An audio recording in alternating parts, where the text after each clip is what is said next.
إن الحمد لله نحمده ونستعينه ونستغفره ونعوذ بالله من شرور أنفسنا ومن سيئات أعمالنا من يهده الله فلا مضل له ومن يضلل الله فلا هادي له وأشهد أن لا إله إلا الله وحده لا شريك له وأشهد أن محمدا عبده ورسوله. قال الله تبارك وتعالى في موضع آخر: يا أيها الذين آمنوا اتقوا الله حق تقاته ولا تموتن إلا وأنتم مسلمون. وقال تعالى إذن: يا أيها الناس اتقوا ربكم الذي خلقكم من نفس واحدة وخلق منها زوجها وبث منهما رجالا كثيرا ونساء واتقوا الله الذي تساءلون به والأرحام إن الله كان عليكم رقيبا.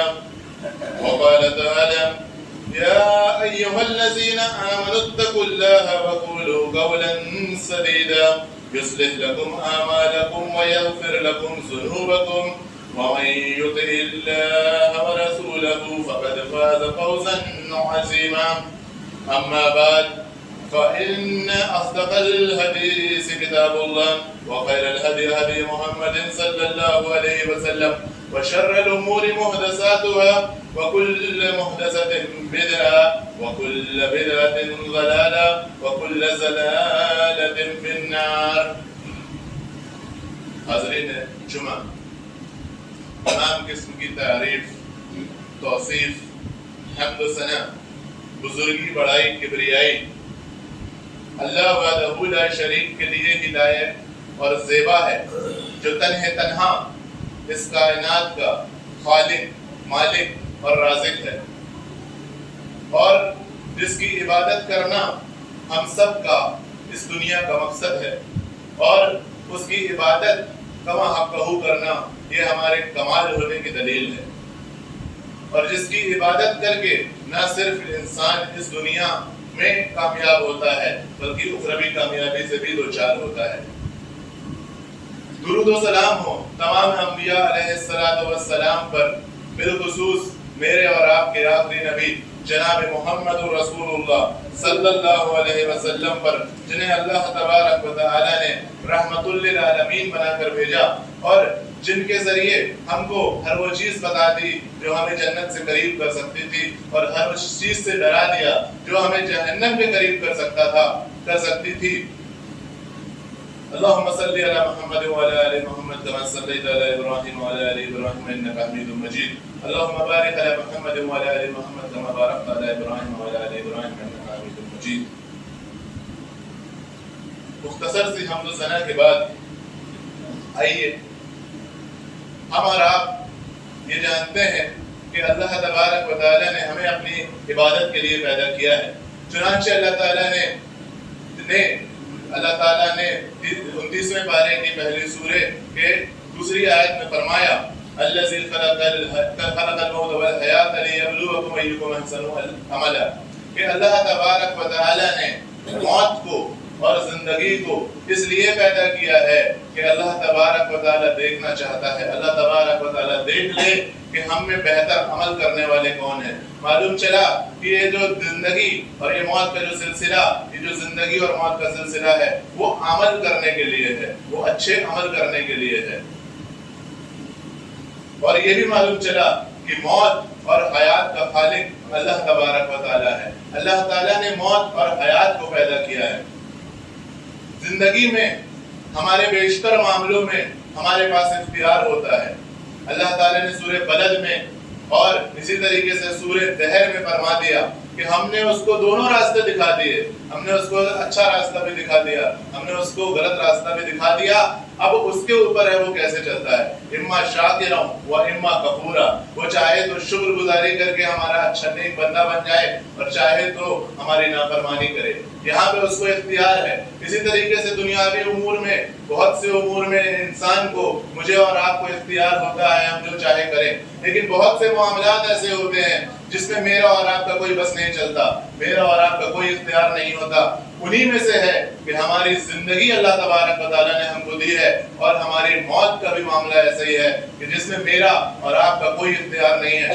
ہم اپنی مرضی سے اس دنیا میں نہیں آئے ہیں، اللہ تبارک و تعالیٰ نے اپنی مرضی سے ہمیں بھیجا ہے، اور اللہ تبارک و تعالیٰ جب تک ایک مقرر وقت تک ہمیں اس دنیا میں رکھے گا، اور جب چاہے گا اللہ تبارک و تعالیٰ ہم کو اپنے پاس بلا دے گا، ہم کو موت دے دے گا۔ معلوم یہ چلا کہ موت اور زندگی میں انسان کا اختیار نہیں ہے، لیکن جب انسان پیدا ہوتا ہے تو اللہ کے نبی صلی اللہ علیہ وسلم نے فرمایا کہ ہر پیدا ہونے والا فطرت پر پیدا ہوتا ہے، ہر پیدا ہونے والا فطرت پر پیدا ہوتا ہے، لیکن ہر پیدا ہونے والے کی کیفیت ایک سی ہوتی ہے کہ وہ فطرت پر پیدا ہوتا ہے، لیکن جب انسان کا خاتمہ ہوتا ہے، جب انسان اس دنیا فانی سے رخصت ہوتا ہے تو اس کی کیفیت دو طرح کی ہوتی ہے۔ ہر انسان کی کیفیت ایک سی نہیں ہوتی، انسان کی کیفیت دو طرح کی ہوتی ہے، جس کو ہم ایک کو حسن خاتمہ کے نام سے جانتے ہیں اور دوسرے کو سوء خاتمہ کے نام سے جانتے ہیں۔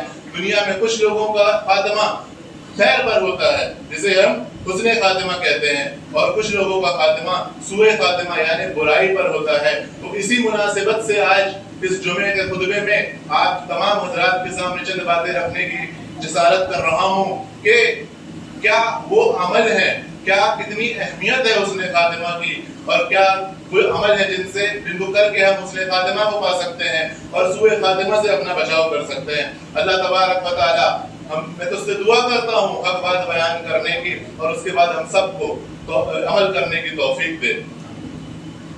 آئیے اس کی اہمیت پہ ایک حدیث دیکھ لیتے ہیں۔ اللہ کے نبی صلی اللہ علیہ وسلم نے فرمایا ان العبد يعمل فيما يرى الناس عمل اہل الجنہ، کہ ایک بندہ ہوتا ہے وہ عمل کرتا رہتا ہے، لوگوں کی نظر میں لوگوں کو لگتا ہے کہ یہ جنت والے عمل کر رہا ہے، یہ تو جنتی آدمی ہے، یہ تو نمازیں پڑھ رہا ہے، یہ تو روزے رکھ رہا ہے، یہ تو جنت کے عمل جنت کے راستے پر چل رہا ہے۔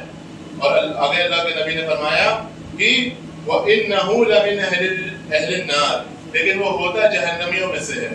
اور اسی طریقے سے فرمایا کہ ایک شخص ہوتا ہے جس کو دنیا کے لوگ دیکھتے ہیں اور کہتے ہیں یہ تو جہنمی والے عمل ہے، ان کو لگتا ہے کہ یہ تو جہنمی والے عمل کر رہا ہے، لیکن ہوتا یہ ہے کہ وہ جنتی ہوتا ہے۔ اور آخری جملہ جو قابل غور ہے، اللہ کے نبی نے فرمایا وَإِنَّمَا الْأَعْمَالُ بِالْخَوَاتِيمِ، کہ عملوں کا دار و مدار خاتمے پر ہے، کہ انسان کا خاتمہ کس حال میں ہو رہا ہے اس پر اس کی پوری زندگی کا دار و مدار ہے۔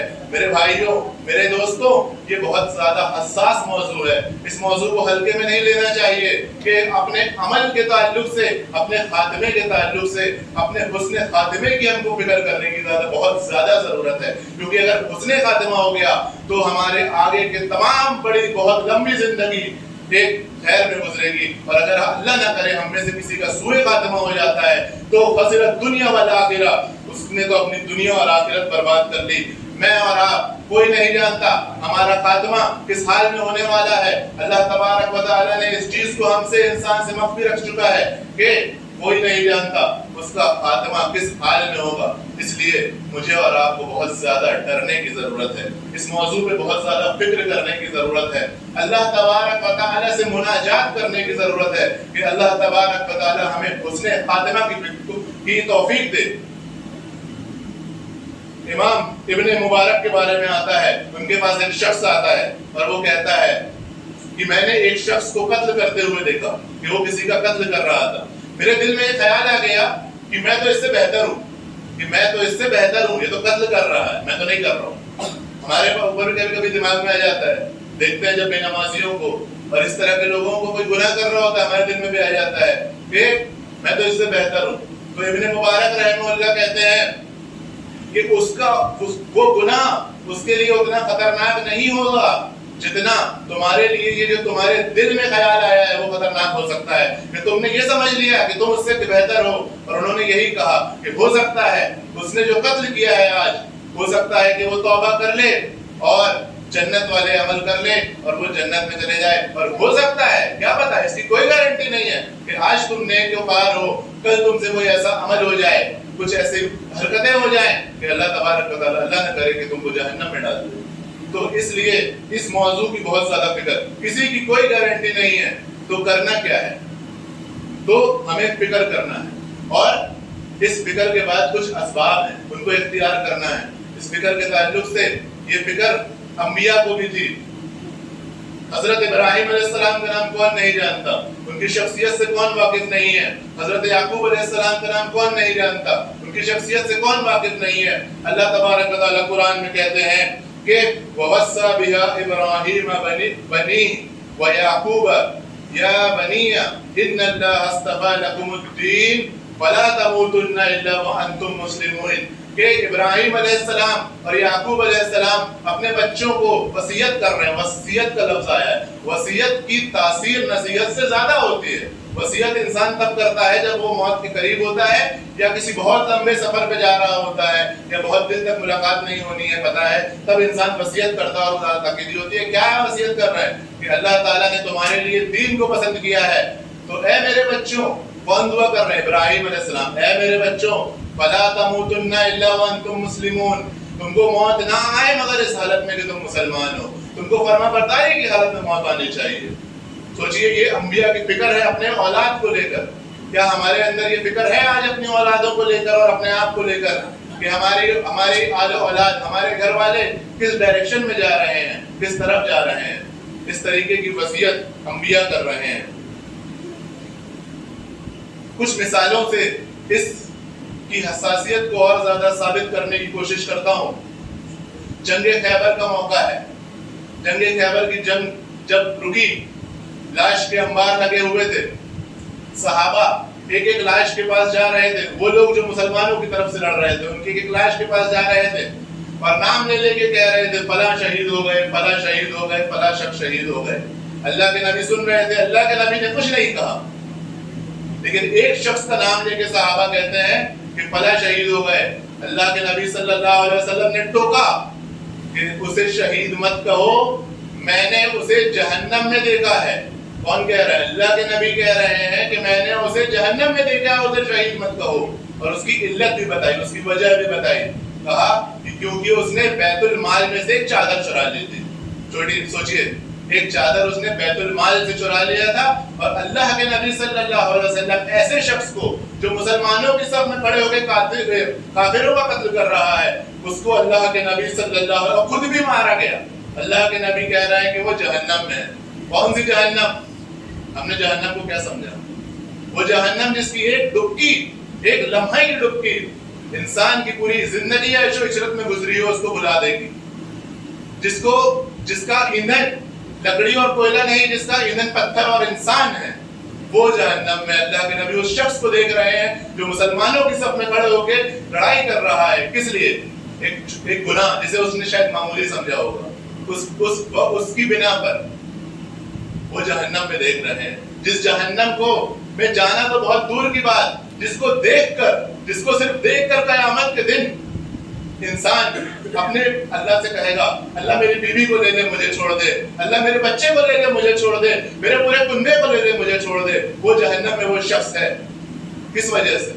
ایک چھوٹے سے عمل، ایک جسے اس نے شاید چھوٹا سمجھا ہوگا کہ اس نے ایک چادر چرا لی بیت المال سے، اللہ تبارک و تعالیٰ نے اسے جہنم نصیب کر دیا۔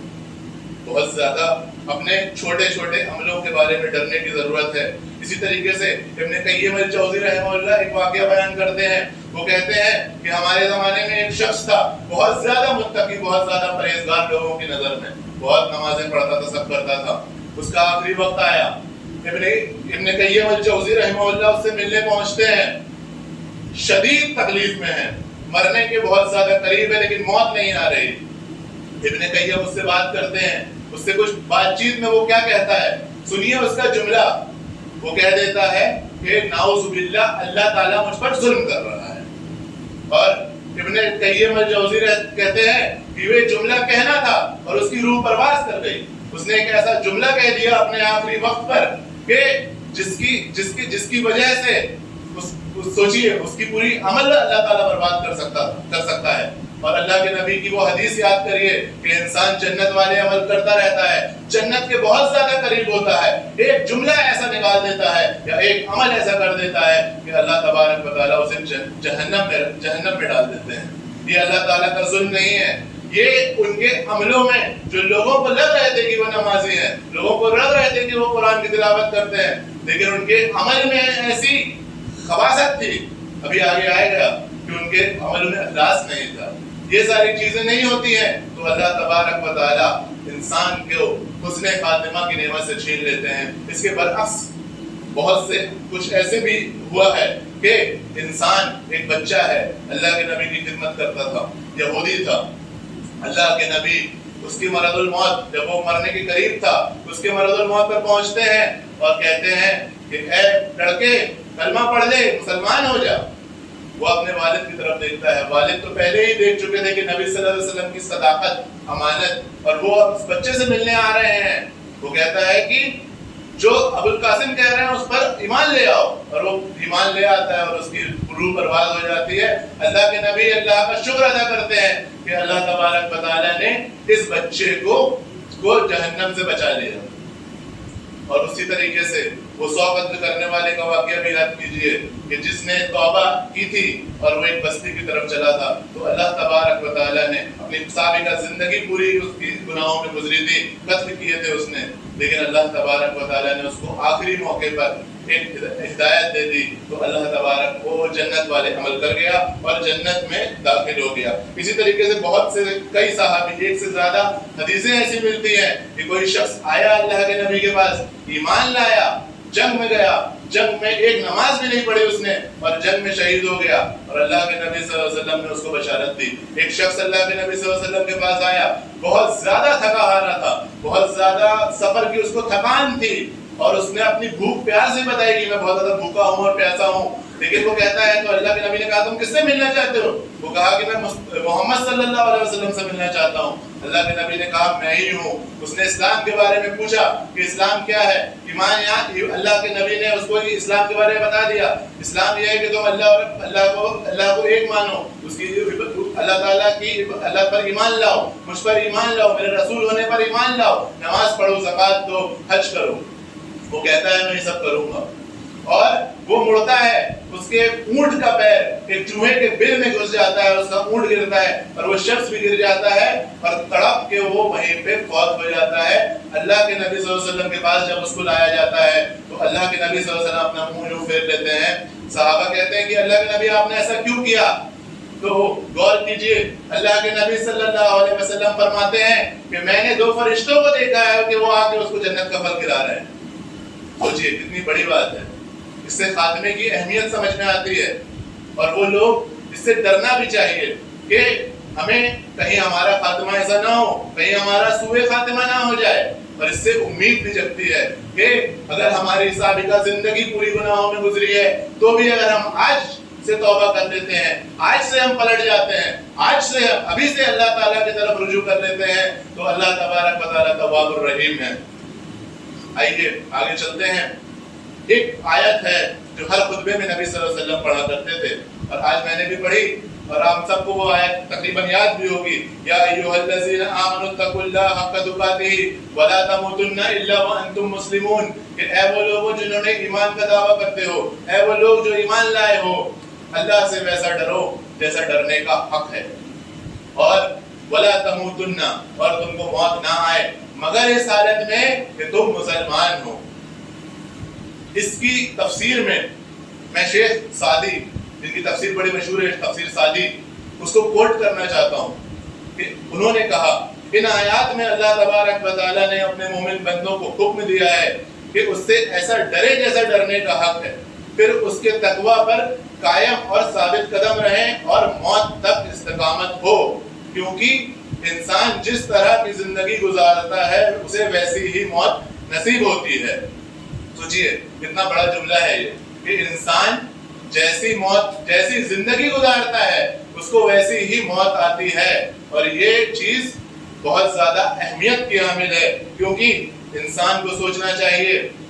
دیکھیے میں اور آپ صبح سے شام تک اپنی جو زندگی گزار رہے ہیں اور جب سے شعور سنبھالا ہے تب سے اور آج تک انسان اپنی زندگی یا تو اللہ تعالیٰ کی فرما برداری میں گزارتا ہے یا تو اللہ تبارک و تعالیٰ کی نافرمانی میں گزارتا ہے. جو میں نے بتایا کہ انسان کو اللہ تبارک و تعالیٰ نے 2 راستے دکھا دیے کہ اب انسان کے اوپر ہے وہ کیا کرتا ہے. مثال سے سمجھانا چاہتا ہوں کہ آپ فرض کیجئے کہ کوئی شخص ہے وہ صبح فجر کی نماز محض اس لیے جماعت سے چھوڑ دیتا ہے، رات بھر موبائل چلا رہا تھا، رات بھر گپ شپ کر رہا تھا، رات بھر وہ بیٹھکیں لگا رہا تھا، اور صبح فجر کی جماعت اس کی چھوٹ گئی. بتائیے وہ فرما برداری کی موت ہے کہ نافرمانی کی؟ اور اس وقت اس کی موت آ جائے اس شخص کی، اس کا کیا بنے گا؟ اسی طریقے سے باقی نمازیں انسان اس حال میں چھوڑ دے کہ اپنے باقی مشغولیات میں چھوڑ دے، عشاء کی نماز تھکان کی وجہ سے چھوڑ دے، اور اس وقت اس کی موت آ جائے. اس کے پاس کیا گارنٹی ہے کہ کب اس کی موت آنی ہے؟ اور وہ شخص کی موت اس حالت میں آ جائے تو کیا بنے گا؟ نافرمانی کی حالت سے ڈریے، اللہ کی نافرمانی کرنے سے بہت زیادہ ڈرنا چاہیے. آپ گاڑی میں جاتے ہیں، آپ گاڑی میں میوزک چلا رہے ہیں، کانوں میں ایئر فون لگائے ہوئے ہیں، اپنے کانوں کو شہوتوں سے بھر رہے ہیں، اور اپنی آنکھوں سے دوسرے کی بہو بیٹی اور بہنوں کی عزت کو وہ کر رہے ہیں، پامال کر رہے ہیں اپنی آنکھوں سے. مان لیجئے آپ کا ایکسیڈنٹ ہو جائے اور موت ہو جائے تو کبھی ڈریے اللہ سے کہ کیا بنے گا اس حالت میں. اگر انسان کو اللہ تبارک و تعالیٰ موت دے دے تو کیا بنے گا، کیا ہوگا، اور کیا گارنٹی ہے کہ ایسا نہیں ہو سکتا؟ قبرستان ایسے لوگوں سے بھرا پڑا ہے کہ جس طریقے کی زندگی آج ہم گزار رہے ہیں کہ ہم کو تو ابھی مرنا نہیں ہے، یہ ہمارے ذہن میں بیٹھا ہوا ہے. ایسے لوگوں سے قبرستان بھرا پڑا ہے جو لوگ ایسا سوچتے تھے اور آج قبرستان کے اندر، قبروں کے اندر گھس گئے. ان کے گھر والوں نے ہی ان کو قبر کے اندر ڈالا ہے. اللہ کی نافرمانی سے ڈرنا چاہیے. اللہ کی نافرمانی کرتے کرتے اگر ہمیں موت آ گئی تو ہمارا کیا حال ہوگا؟ ہماری مجلسیں پاک ہونی چاہیے. ہم مجلسوں میں بیٹھ رہے ہیں تو کسی کی غیبت کر رہے ہیں، اپنی پڑھائی کر رہے ہیں، جھوٹ بول رہے ہیں، اور ہماری خلوتیں اللہ بہتر جانتا ہے. بہت زیادہ ڈرنے کی ضرورت ہے کہ اپنی خلوتوں کو پاک رکھیے، اپنی جلوتوں کو پاک رکھیے، کیونکہ موت کبھی بتا کے نہیں آتی.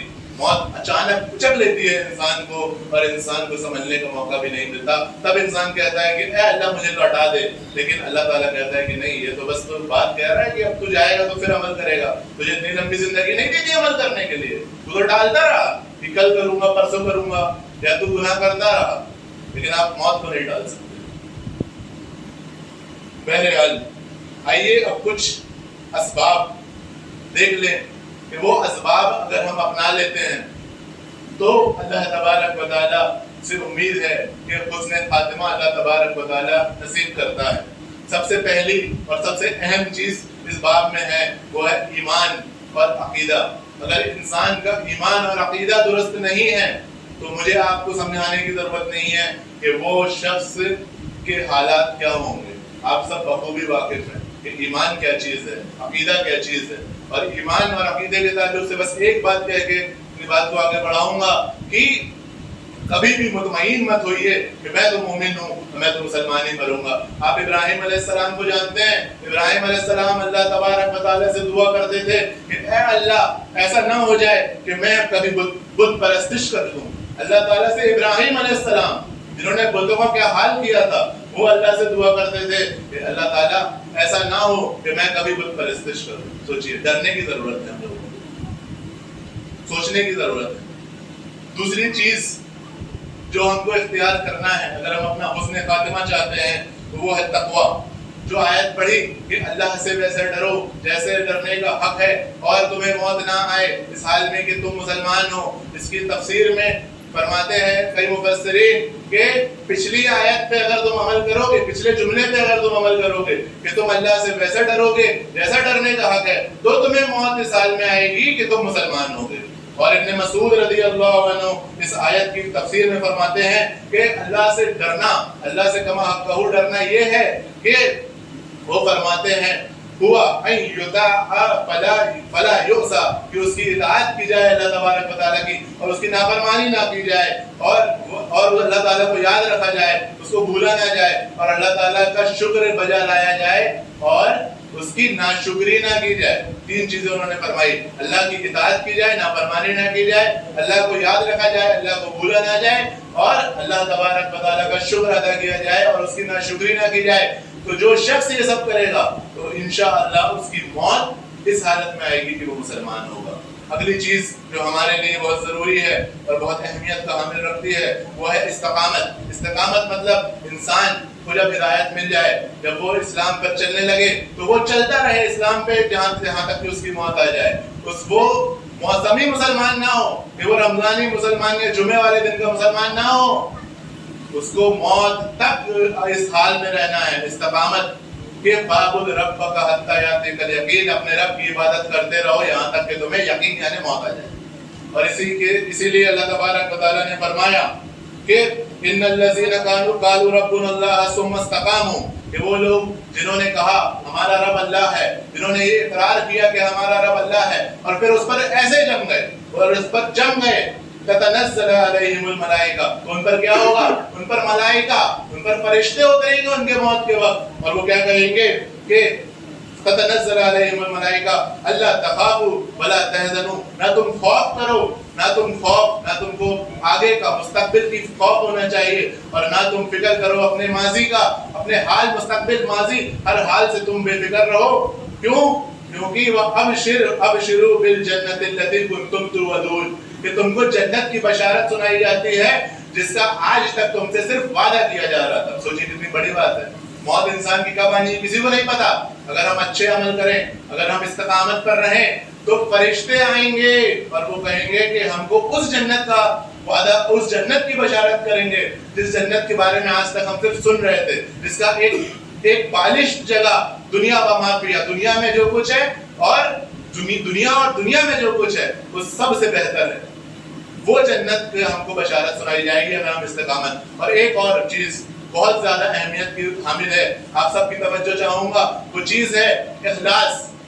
جو ابھی ہم نے شروع میں حدیث دیکھی کہ ایک آدمی عمل کرتا رہتا ہے لیکن جنت والے، لیکن ایسا کچھ ہو جاتا ہے کہ وہ جہنم والے عمل کرتا ہے.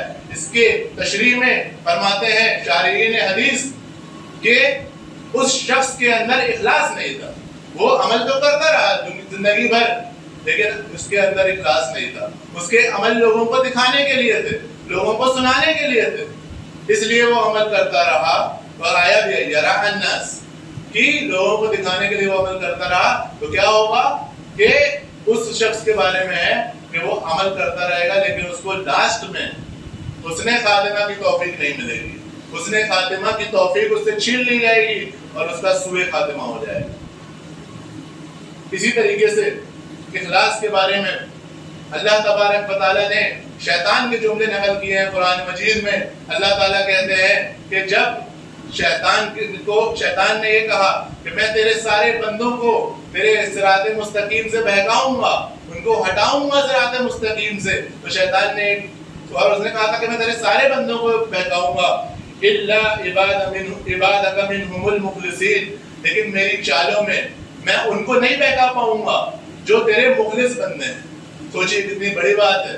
اخلاص یہ پوری دین کی بنیاد ہے کہ انسان کے اندر اخلاص ہو، انسان عمل کرے اس اللہ کو راضی کرنے کے لیے، لوگوں کو دکھانے کے لیے نہیں. تو جو شخص اللہ کو راضی کرنے کے لیے عمل کرتا رہے گا اللہ تبارک و تعالیٰ اس کو حسن خاتمہ دیں گے. اللہ تبارک و تعالیٰ نعوذ باللہ ظالم نہیں ہے کہ کوئی ایک شخص اللہ کے لیے عمل کرتا رہے اور پھر اس کو جہنم میں ڈال دے. نہیں، اللہ تعالیٰ ایسا نہیں. اللہ تبارک کچھ عمل آپ ایسے کر لیتے ہیں، کچھ چیزیں آپ ایسے کر لیتے ہیں، کچھ چیزیں آپ کی عبادت سے مسنگ ہوتی ہے جس کی وجہ سے اللہ تبارک و تعالیٰ سوء خاتمہ نصیب کرتے ہیں. اسی طریقے سے ایک اور چیز جو بہت زیادہ اہمیت کی حامل رکھتی ہے اس باب میں وہ ہے دعا. یہ جو موت کا وقت ہے یہ ایک حادثہ ہے، یہ ایک فتنہ ہے. اسی لیے نماز کی ایک دعا جو ہم تشہد میں آخری تشہد میں پڑھتے ہیں اس میں اللہ کے نبی کیا پڑھتے تھے؟ اللہم انی اعوذ بک من عذاب القبر ومن عذاب جہنم ومن فتنة المحیا وممات ومن شر فتنة المسیح الدجال. کہ اے اللہ میں تجھ سے پناہ چاہتا ہوں قبر سے، قبر کے عذاب سے، میں تجھ سے پناہ چاہتا ہوں جہنم سے، اور میں تجھ سے پناہ چاہتا ہوں اس سے دنیا کے اور موت کے فتنے سے. شارحین حدیث کہتے ہیں کہ یہاں موت کے فتنے سے مراد وہ ہے کہ انسان کا موت کا وقت ہو اور شیطان اس کو بہکا دے اور اس کا خاتمہ سوء خاتمہ ہو جائے. اس چیز سے اللہ کے نبی اللہ کی پناہ مانگ رہے ہیں. اور آپ یاد کریے سورہ یوسف علیہ السلام جن کے بارے میں اللہ تبارک و تعالیٰ نے پوری ایک سورہ ایسی اتاری کہ شروع سے لے کے آخری تک ان کا قصہ، باقی نبیوں کا قصہ کہیں کسی کا تھوڑی تھوڑی جگہ، لیکن سورہ یوسف میں پورا ایک اسٹوری کی طرح اللہ تبارک و تعالیٰ نے بتا دیا کہ انہوں نے کیا کیا ان کے ساتھ مظالم ان کے بھائیوں نے ڈھائے، کیا ان کے ساتھ غلاموں والی حیثیت سے وہ مصر میں گئے، کیا ہوا ان کی عزیز مصر کی بیوی نے کیا کیا، ساری چیز بتا دی. اور اس کے بعد یوسف علیہ السلام پر جو انعامات ہوئے ان کی بھی اللہ تعالیٰ نے ذکر کیا. اور اس کے بعد اللہ تبارک و تعالیٰ یوسف علیہ السلام کی ایک بہت ہی بہترین اور جامع دعا نقل کرتے ہیں. یوسف علیہ السلام ہیں، اللہ کے نبی ہیں، وہ کہتے ہیں ربی قد آتیتنی من الملک، اے اللہ تو نے مجھے ملکیت، تو نے مجھے وزارت دی ہے، من الملک وعلمتنی من تعبیر الاحادیث، اور تو نے مجھے خواب کی تعبیر بتانے کا ہنر دیا ہے. فاطر السماوات والارض، اے زمینوں آسمانوں کے پیدا کرنے والے، فاطر السماوات والارض توفنی مسلما والحقنی بالصالحین. فاطر السماوات والارض انت ولی فی الدنیا والآخرہ، تو ہی میرا مددگار ہے دنیا میں بھی اور آخرت میں بھی. پھر اس کے بعد فرمایا یہ جملہ کہ توفنی مسلما والحقنی بالصالحین، مجھے اس حال میں موت دینا کہ میں مسلمان ہوں اور پھر مجھے نیکوکاروں میں ملا دینا. کتنی بڑی دعا ہے. کون نبی؟ اللہ کے نبی یوسف علیہ السلام یہ دعا کر رہے ہیں. تو ہمیں بھی اپنے حسن خاتمہ کے لیے اللہ تبارک و تعالیٰ سے دعا کرنی چاہیے. اللہ تبارک و تعالیٰ نے قرآن میں اور اللہ کے نبی صلی اللہ علیہ وسلم نے حدیث میں بہت سی دعائیں سکھائی ہیں، جیسے یا مقلب القلوب ثبت قلبی علی دینک، اے دلوں کو پھیرنے والے میرے دل کو اپنے دین پر جما دے. اسی طریقے سے ربنا فاغفر لنا ذنوبنا وکفر عنا سیئاتنا وتوفنا مع الابرار، اے اللہ مجھے نیک لوگوں کے ساتھ موت دے.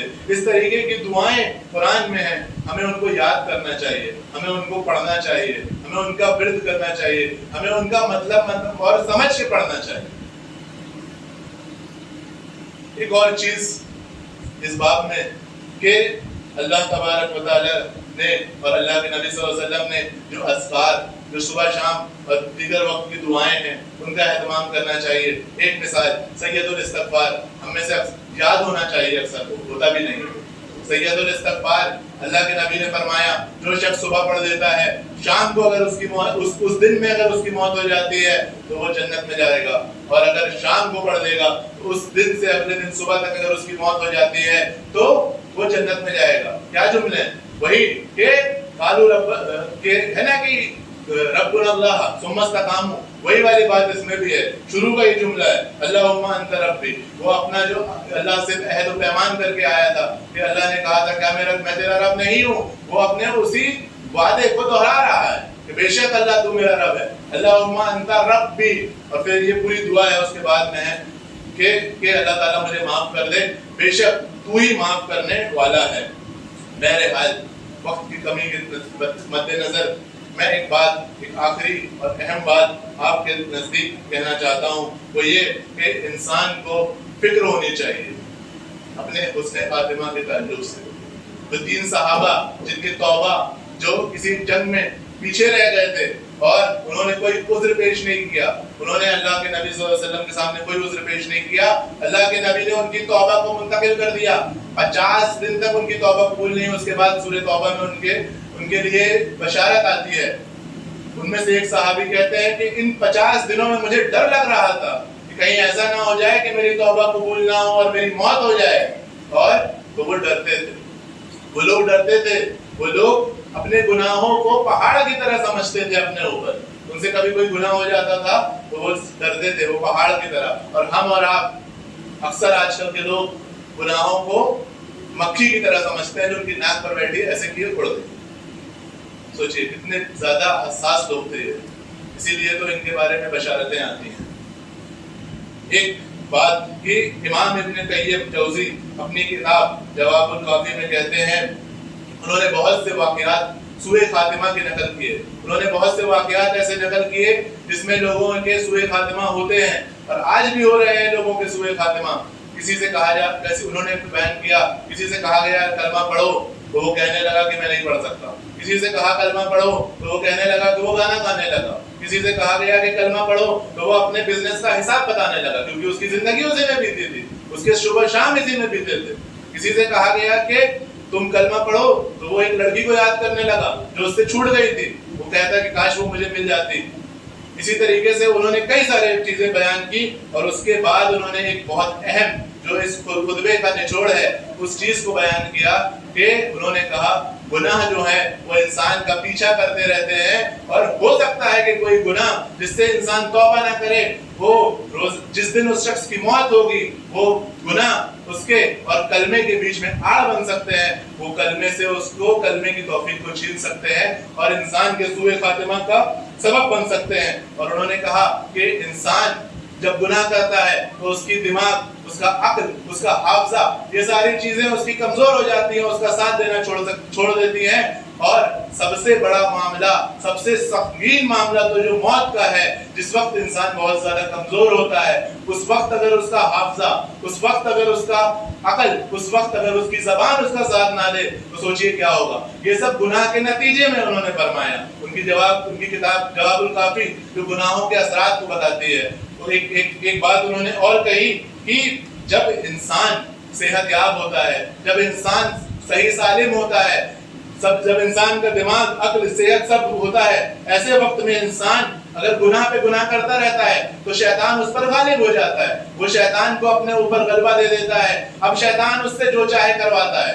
شیطان کہتا ہے نماز چھوڑ دے، وہ نماز چھوڑ دیتا ہے۔ شیطان کہتا ہے کہ کوئی نیک عمل چھوڑ دے، وہ چھوڑ دیتا ہے۔ شیطان کہہ دیتا ہے کہ ابھی قرآن مت پڑھ، ابھی گانا سن لے، وہ گانا سن لیتا ہے۔ شیطان جب وہ موبائل چلا رہا ہوتا ہے، شیطان اس کو وسوسے ڈالتا ہے، وہ اس پر عمل کر لیتا ہے۔ تو ایسا شخص اگر ہے کوئی تو اس کو ڈرنا چاہیے، کیونکہ موت کے وقت بہت اہم بات ہے، موت کے وقت انسان کمزور ہوتا ہے اور شیطان اپنا پورا زور لگا دیتا ہے۔ شیطان کے پاس وہ لاسٹ موقع ہوتا ہے کہ جس وقت وہ اپنا پورا زور لگا دے۔ تو ہم سب کو اپنے سوء خاتمہ سے ڈرنا چاہیے۔ اللہ تبارک و تعالیٰ سے دعا ہے، وقت بہت زیادہ لے لیا میں نے، اللہ تبارک و تعالیٰ سے دعا ہے اللہ تبارک و تعالیٰ ہم سب کو حسن خاتمہ کی توفیق دے۔ اللہ تبارک و تعالیٰ جب تک اس دنیا میں زندہ رکھے ہمیں اسلام پر زندہ رکھے اور خاتمہ ہمارا ایمان پر ہو۔ وآخر دعوانا الحمدللہ رب العالمین۔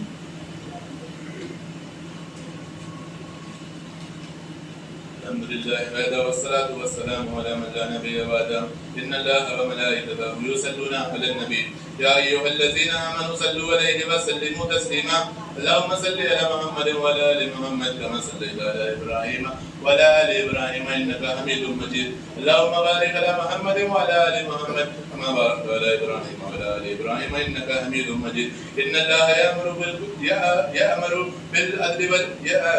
بالعدل والإحسان وإيتاء ذي القربى وينهى عن الفحشاء والمنكر والبغي يعظكم لعلكم تذكرون اذكروا الله يذكركم وادعوه يستجب لكم ولذكر الله أكبر والله يعلم ما تصنعون۔